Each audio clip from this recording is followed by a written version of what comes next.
This is Exit 8, a short Spot the Anomaly game released on Steam in November of 2023 to overwhelmingly positive reviews. With no other games by this Japanese developer, Exit 8 seemed to come out of nowhere.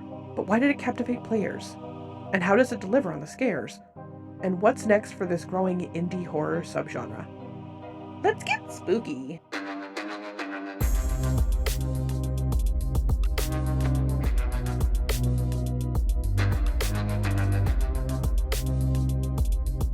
Spot the Difference is a type of visual puzzle that almost anyone can do.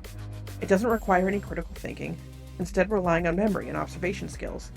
They're so easy, the primary demographic are children with soft, squishy, smooth brains. So what happens when you take this simple game mechanic and use it for horror? Welcome to the world of Spot the Anomaly Games. Colorful, fun landscapes are replaced with mundane, realistic locations, often with a dark, forbidding atmosphere. Rather than comparing the on-screen image with another, you must use your memory to find the flaw, no matter how small. It is the presence of these flaws that drive the horror, with how out of place or unexpected they feel in the location. And while you focus on the details, there is a possibly larger, more startling difference, things that the player cannot miss, let alone ignore. These anomalies, if not addressed properly, may cause a game over. The most prominent game of this genre is I'm on Observation Duty and its many sequels. You play as an unnamed agent of some shadowy organization, watching multiple camera feeds for any anomaly. In most game modes, you not only identify the anomaly, but label it with its type, such as moved objects, painting anomalies, and, what the series is most known for, the intruders. If there are too many anomalies, this can result in a game over as well. These games are relatively simple to create. The player is a stationary view, requiring no movement physics. The settings are often everyday locations like homes or schools, so game developers can utilize easily obtained asset packs to cut on production time and costs. So it's no surprise that many people have created their own spin on the series, most notably Alternate Watch and Para Eyes. And then came Exit 8, and this game changed the game. Okay, oh wait, hold on, wait. And then came Exit 8, and this one game shifted the mechanic into a new dimension. Wait a second, hold on. One of the observation duties was first person, so it's not really accurate. Exit 8 happened, and it was new and different, but not too different, and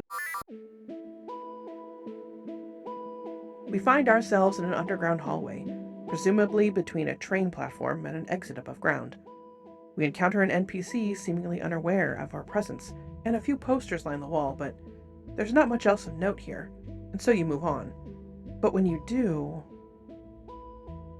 Gameplay for Exit 8 is simple. If you spot an anomaly, turn around. If everything is fine, move on. Each time you guess correctly, the number on the sign will go up by 1, and your goal is to get to Exit 8. If you fail to spot the anomaly, or you turn around with nothing wrong, you are sent back to 0. Anomalies can be subtle or obvious, small or overwhelming.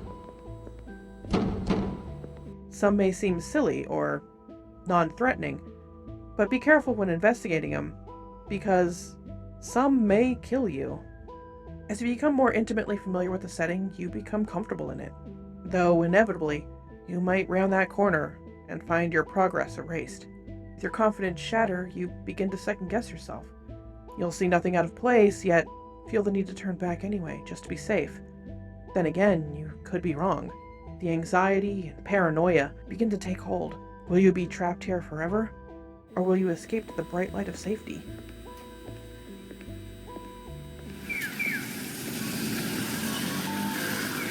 Exit 8 not only utilizes the mechanic of Spot the Anomaly, it combines it with another very popular trope, liminal space.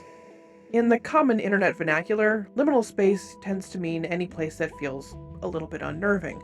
A place where there should be many people, but there isn't. Like an empty shopping mall, public pool, or barren office. But I'm using the term more literally.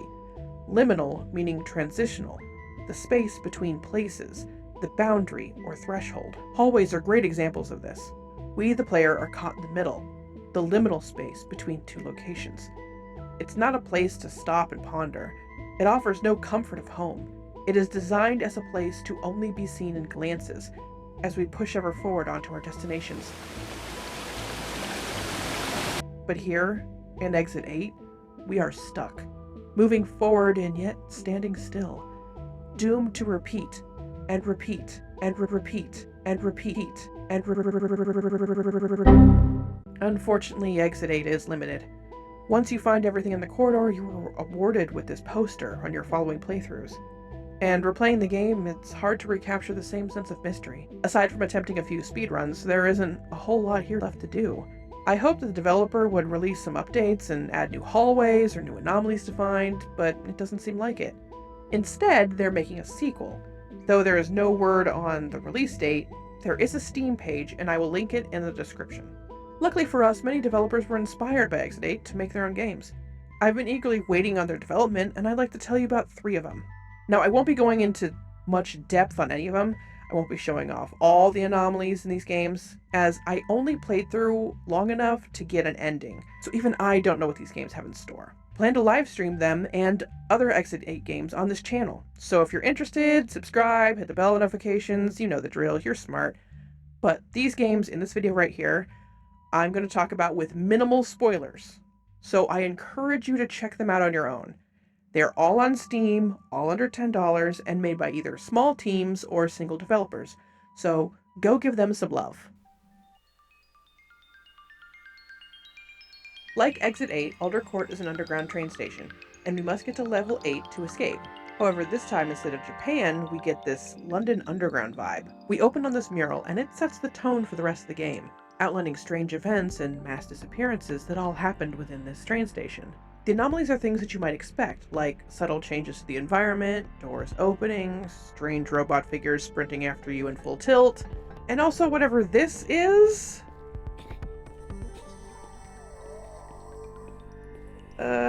Yeah, that scared me. This is a more lighthearted take on the Exit 8 formula, with little elements of humor sprinkled in everywhere.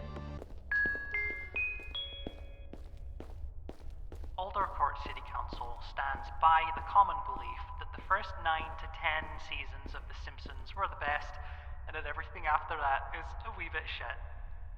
The game takes place in the world of Midnight Monitor, the developer's other game in the vein of Observation Duty. Though I haven't played that one, I can see that there are little bits of the world building from that game that are referenced here. There's this note on the main menu from the dev explaining that they want to expand the universe of this game, and I'm all for that. Out of all the games in this video, including Exit 8, I think I might have had the most fun playing Alder Court. Also, trans rights. And sometime after I played Alder Court, the dev released an update that raised the number of anomalies from 55 to 80. And there's a whole bunch of extra things here, like new jump scares, weird stuff. One of the anomalies can function as a hint system. I don't know what that means. You can check the restroom? Oh my god, there's an easy mode, a speedrun mode, new achievements. Oh, wow. Okay. I didn't know all this extra stuff was added. The player is advised not to pet the new petable dog that's been added. Interactive piano? Game modifiers. Oh yeah, you can change what shoes you have. Sponge shoes? Does that make you sound like SpongeBob? Oh, you sound like SpongeBob!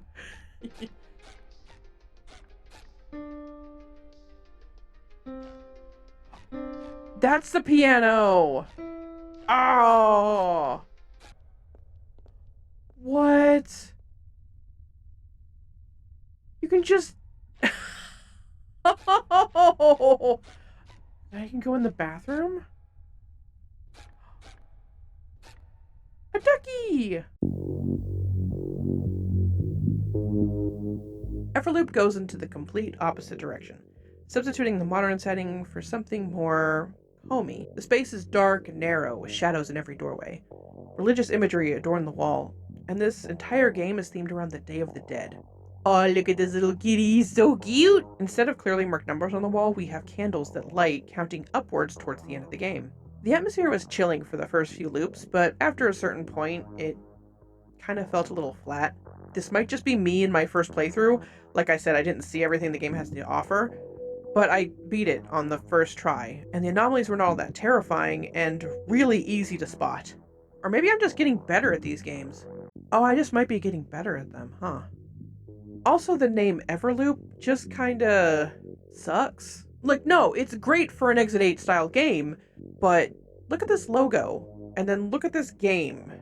It doesn't feel like it goes. This is a stark modern font, and this is a very classic looking house architecture. I didn't mean for this segment to come out negative, but it just kind of did. I still want to recommend this game because it's fine. It does what it says on the tin, you know? It's an Exit 8 style game. So if you're looking for more of those, add this to your list. But I might say put a few other ones first. But this wasn't even supposed to be a review. This was me just spotlighting a game that I played and talking about it. So I'm not even... There's no review. This is not a review. The game's fine. It plays. It's fine. I think maybe I just had a bad run. That's all. Shinonsen Zero is the newest game from Chilla's art. At least right now of this recording. Knowing Chilla, they'll probably have 3 or 4 games before this video even comes out. In Shinonsen Zero, you find yourself on a bullet train, a Shinkansen, with the now familiar premise of anomaly hunting. The objective is spelled out there right on the floor. In the first car, you study everything, from the listless passengers, the posters, and the chairs themselves. Once you've committed all this to memory, you go through again, only for this. こんにちは。また会ったね。 Thanks, kid. Thanks for the jump scare. Instead of finding the exit, we are tasked with finding the conductor's car, so that we can stop the train and everyone can escape. What follows is your typical Exit 8 gameplay. Fun little scares, many places for things to hide. Soon enough, we find ourselves at Car 0. We expect to find the conductor behind this door, and then this happens.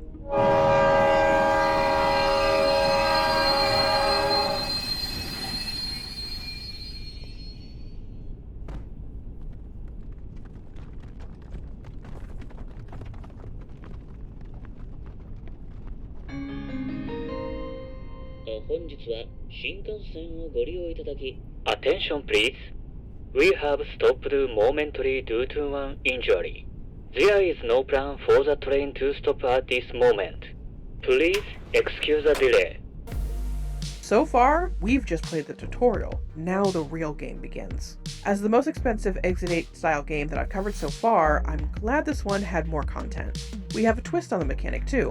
Instead of turning around when we spot the anomaly, we have to walk forward to the next car.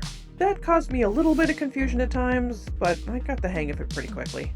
And now we have consequences for our failure.